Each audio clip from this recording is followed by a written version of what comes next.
Hey everyone, back again. Welcome back to another video review.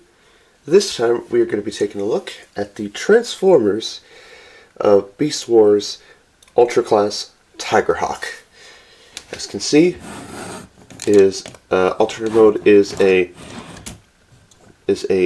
half tiger, half hawk, which is where he got the name from. But basically, he is a Fuzor.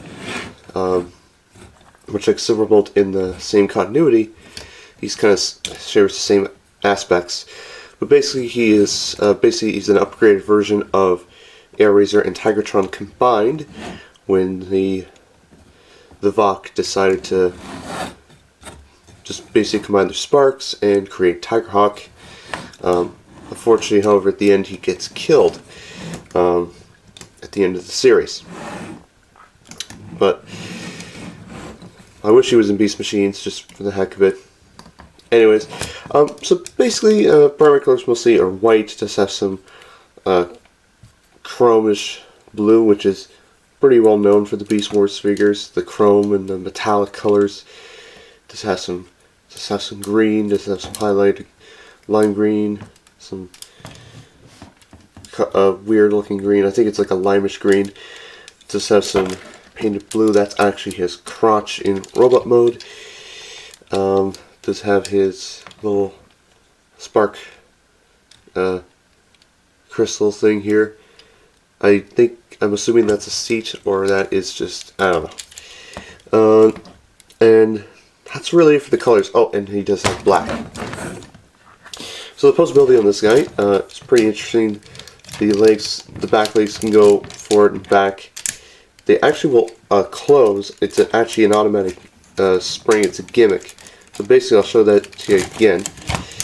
Basically, what you do is you push the claws together, or you like grab onto something. There's a little button right here, and it'll catch whatever it decides to catch.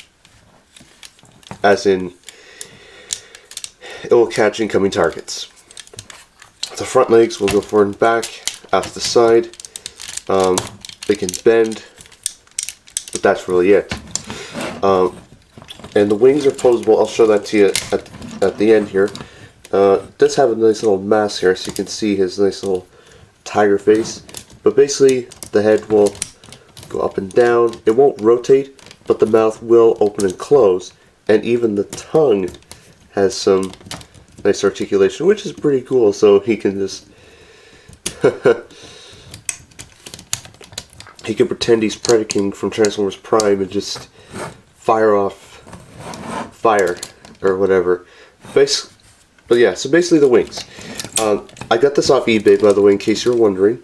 So excuse the dirtiness and the scrape marks on the chrome and whatever.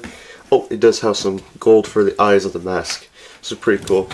And the colors are pretty nice on the eyes as well for the TigerHawk, or the tiger face, and nice little nose. So basically it's the gimmick. The gimmick is this. So the wings. You pretty much put them up like this. They're on ratchets. So, and then you flip back the cannons here, and then there's a little lever right here. And when you pull that, activate one of the gimmicks. Basically, when you pull the lever down, or no, you push it forward. You push it forward. The wings will come forward, and it's supposed to fire missiles. Unfortunately, the missiles did not come with this figure because the person that sent this to me off eBay misplaced them a long time ago. It didn't come in packaging. Well, it came in a package, but it didn't come in its box from whenever this figure was released. I'm assuming it was like 90. I think it was like 95, 97, around the time I was born. So interesting. Yeah, I'll show the gimmick to you again. But yeah, that's basically it. Unfortunately for this missile, it won't stay where it wants to stay. That's the only problem I have with this figure. But yeah, all in all, TigerHawk is a very interesting little figure. I mean, he's a nice little cool figure, but he's not bad. So yeah, the transformation for this guy is actually very interesting. I will say it's a very interesting transformation, but it can be finicky because it has a lot of ratchets, so you'll have to excuse me on that. So basically the transformation, first thing, I like to just flip the wings up like that. Then you want to flip the, unpeg the tiger head like this. Then you want to come to the underside and flip down this other arm. Then you want to come to the back here, just close the legs, flip them down like this. And then just rotate them up as far as it'll go. But basically, you just want to unpeg the legs here, or the front legs, like this. And then basically, you just want to keep rotating as we go along. Which should give you, clearance to, no it won't, okay.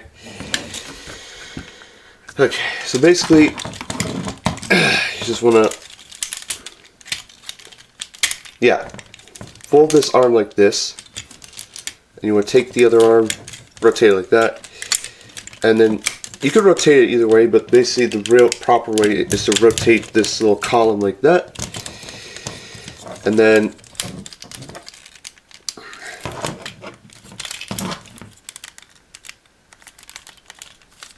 okay, the heck? Yeah, okay, this is unusual.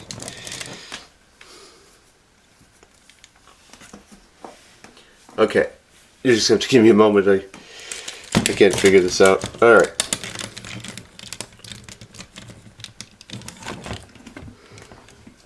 Okay, so this is not how it's supposed to work. Okay. Oh, there we go. So basically, unpeg the legs here like that. Unpeg from this section here. Then it should give you enough clearance to fold down these back legs like that. It's pretty cool. And then we'll come to the back here, and you just want to rotate the legs down like this, and then just fold the legs in on themselves to form the crotch like that.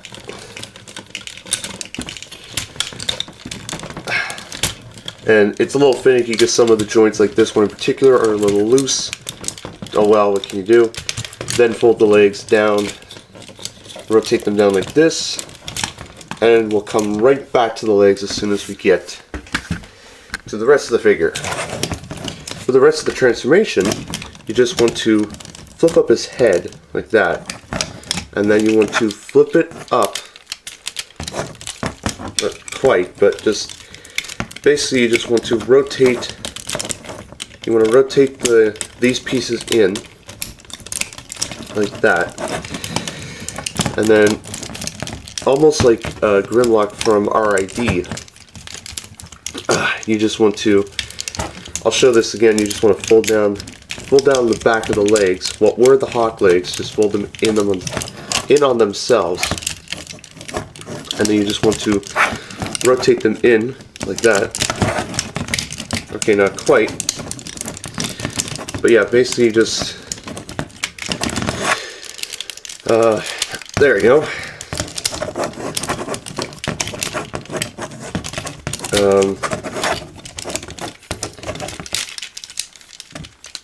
Yeah, this is the finicky part of the transformation, just trying to line them up. But because there's a little hole and then there's a little peg where my finger's pointing at, you just want to get that lined up as to the best that it can possibly be. So that's really the most interesting part of the transformation, is to get that all figured out. So we got that figured out on this guy, so let's try that again on the other one, like that. There we go. And that in turn will give you his arms, and that's pretty much the lower half, give you his crotch. The last little few bits is take the front take the legs, fold them up like this, and then you want to rotate the front paws, and then just rotate them down like this to give you his robot feet, like that, because he has this heel spur. And do the same thing on the other side. Fold it up like this. Just be careful you time it perfectly so you can just slide it right into those little chrome bits, like that. And get the crotch connected. Then you want, there's a little, nice little slot here, and there's these two pegs. You just want to tap them in, and there you go. And then you can just flip the wings back like this, which is my personal preference. And there's something I'll show you that I meant to show you in beast mode. The last little bit is just you want to rotate his head like that. And there you have TigerHawk in robot mode. All in all, he is not bad. He's very cool. He's pretty show accurate, but it's not too bad. Articulation wise, his head will rotate full 360. It can go up and down, and that's really it. This arm will go, it won't really go full 360 unless you move the wings. But yeah, they'll rotate. This one will go to the side. It'll bend the elbow inwards. It can rotate. This arm can do the same thing. It can go out to the side. It can bend the elbow. It does the same thing. No ways to do the transformation, but the legs go forward, back, out to the side, bend the knee. It can rotate, and the feet and the heels are posable. But no angle tilts, because angle tilts weren't common in the Beast era, which is pretty cool. His face is very cool. It's a very show accurate face. I like the whole. It's like he's been in the fighting the war for like many years now with the Maximals. Yes, I said Maximals. He does have the Maximal symbol right on his chest, which is very cool. The Maximals are the Autobots, the Predacons are the Decepticons, so there we go. The gimmick I want to show you, he does have firing missiles as well. So if you push back the trigger, it will flip back. It'll flip the. It's supposed to fire the missiles and whatever, but like I said, the missiles were not included when I acquired this figure off of eBay. Like I said, didn't come with the missiles, didn't come with instructions, didn't come with his packaging, his specific Beast Wars packaging. But that's okay. I'm probably gonna get another copy of this figure just so it's complete, because really my main personal goal, everyone, is to acquire all the figures from each toy line. I do have actually I have a lot of figures from the Unicron trilogy. Unfortunately, they met some unfortunate accidents many years ago. I'll explain them in each review in the future, but anyways, all in all, will I recommend getting TigerHawk? I'm going to say yes. Oh, before I go, I just want to mention he does also, he does have some crotch posability, so yes, you can pose his crotch armor, whatever you want. But the only downside is that with the crotch armor in place, the leg articulation just gets a little bit in the way. Anyhow, will I recommend getting TigerHawk? I'm going to say yes. He's not bad. He's a good figure. He's pretty posable. Obviously, I would recommend this being a display-only figure just because of the chrome and the metallic color schemes, which I understand they were going for back then, but it's not bad. It's a very good figure. I love it. It's a little finicky with the transformation, so just be patient on that. It's a little similar to Transmetal 2 Megatron, from what I understand, because that's the whole little rotating bits and whatever. And yeah, all in all, this figure is a very cool figure. It's a shame that he hasn't been seen since. He hasn't been appeared in any other future cartoons. Hopefully we get to see some, like maybe a few Beast Formers in Season 2 of RID. That would be so cool. But all in all, I would highly recommend getting this figure. And I don't think it'll disappoint you a bit. So yeah, that's my video review of the Transformers Beast Wars Fuzor Ultra Class TigerHawk. I'll see you all very soon. I'll be back as soon as possible with my next video. And yeah, so take care, see you soon, have a great day, and I'll catch you all later. Bye-bye.